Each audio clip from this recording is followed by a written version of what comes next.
我们铺设了以村医为主体、大型公立医院临床医疗专家作为支撑的一个村医网平台。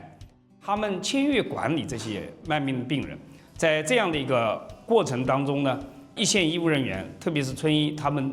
基层服务能力也得到提升了。这样的一个服务体系呢，对慢病管理的效率也明显提升了。